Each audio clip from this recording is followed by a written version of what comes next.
విభజనానంతర ఆంధ్రప్రదేశ్లో ఐటీ రంగాన్ని అభివృద్ధి చేసేందుకు ప్రభుత్వం ప్రణాళికలు రూపొందిస్తోంది. విశాఖను సమాచార సాంకేతిక రంగంగా అభివృద్ధి చేసేందుకు ప్రభుత్వం కార్యాచరణ మొదలుపెట్టింది. త్వరలో ప్రవేశపెట్టే నూతన ఐటీ విధానం ద్వారా పరిశ్రమలకు ఆహ్వానం పలకనున్నారు. మంత్రి పల్లె రఘునాథరెడ్డి, ప్రభుత్వ ఐటీ సలహాదారు జె సత్యనారాయణ, కార్యదర్శి సంజయ్ జాజు రుషికొండలోని ఐటీ సెజ్ ను పరిశీలించారు. పరిశ్రమల ఏర్పాటుకు ముందుకొచ్చే ఔత్సాహికులకు కేవలం 4 వారాల వ్యవధిలోనే అన్ని అనుమతులు మంజూరు చేస్తామని పల్లె తెలిపారు.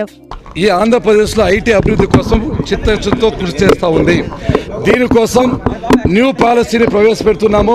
పర్మిషన్స్ ఏదైనా కంపెనీ మా దగ్గరకు వచ్చి పర్మిషన్ అడిగితే ఆ కంపెనీ నియమ నిబంధనలు పాటించేటట్లయితే 4 వారాల లోపల పర్మిషన్ ఇవ్వబోతున్నాం. ఒకవేళ పర్మిషన్ లేట్ అయితే పర్మిషన్ ఇచ్చినట్లుగా భావించి ప్రొవిజనల్ పర్మిషన్ ఇచ్చి వాళ్ళు స్టార్ట్ చేసుకోవచ్చు అని చెప్పి ఇవ్వడం జరిగింది. అదేవిధంగా ఏ కంపెనీ అయితే నియమ నిబంధనలు పాటించలేదో, ఏదైతే ఎంప్లాయ్మెంట్ సరే ఇవ్వలేదో అవి వెనక్కి తీసుకొని ఏ కంపెనీ అయితే నియమ నిబంధనలు పాటిస్తాయో అటువంటి కంపెనీలకు ఇస్తాము. ఐటీఆర్ అభివృద్ధి ఇక్కడ చేసి తీరుతాం. విశాఖలో కొత్తగా స్థాపించబోయే ఐటీ పరిశ్రమలకు స్థలాలు కేటాయించారు. నగరంలో ఇప్పటికే కార్యకలాపాలు సాగిస్తున్న విప్రో, టెక్ మహీంద్రాకు ప్రత్యేక ఐటీ సెస్ హోదాతో పాటు వాటి విస్తరణకు 10 ఎకరాల స్థలాలను ప్రభుత్వం కేటాయించింది. Society for microwave electronics engineering and research Sameer సంస్థకు 13 ఎకరాలు ఇచ్చారు. గతంలో రుషికొండ సెజ్ లో స్థలం పొంది సరైన సౌకర్యాలు లేవంటూ నిర్మాణాలు చేయని ఇన్ఫోటెక్ సంస్థ కూడా ఇప్పుడు కార్యాలయం ఏర్పాటు చేసేందుకు ముందుకొస్తోంది. కొత్త ప్రభుత్వం వచ్చాక చేపట్టిన చర్యలు పారిశ్రామిక వర్గాలకు కాస్త ఉపశమనాన్నిస్తున్నాయి. ప్రభుత్వ చర్యలతో వచ్చే 8 ఏళ్లలో విశాఖ రూపురేఖలు మారతాయని పారిశ్రామికవేత్తలు ఆశాభావం వ్యక్తం చేస్తున్నారు. Andhra university has produced like lot of tremendous amount of good people.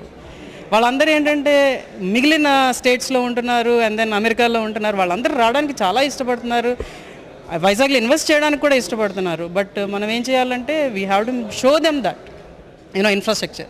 So ఆ సపోర్టింగ్ ఆర్గనైజేషన్స్ ఇన్ఫ్రాస్ట్రక్చర్ మనం చూపిస్తే 1700 to 55,000 is a long gap, but at least I think we can go fast. At least by 2020 vision we can achieve something. కింద పళ్ళు అందుకోవడం చాలా easy. ఇప్పుడు వచ్చి పళ్ళు కొంచెం ఎత్తులో ఉన్నాయి. సో ఇప్పుడు మన పాలసీ కూడా కొత్త పాలసీ రావాలి. ఆ కొత్త పాలసీ వస్తేనే మనం ఈజీగా అందుకునే అవకాశం ఉంది.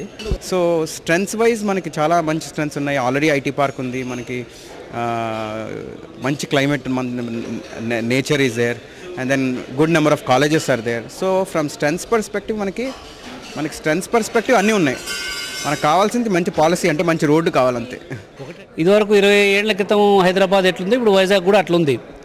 ఇప్పుడు మనం దానికి మంచి ఇన్ఫ్రాస్ట్రక్చరు, తర్వాత మంచి ఇన్సెంటివ్స్ క్రియేట్ చేస్తే ఇది కూడా మరో హైదరాబాద్ అయ్యేదానికి అవకాశం ఉంది. కానీ దానికి గవర్నమెంట్ తరఫున, తర్వాత ఇక్కడ ఇండస్ట్రీ వాళ్ళు, తర్వాత బ్రాండింగ్ ఆఫ్ మన హైదరాబాద్ను ఆ రోజుల్లో చంద్రబాబు నాయుడు గారు చాలా బ్రాండ్ చేసేవారు.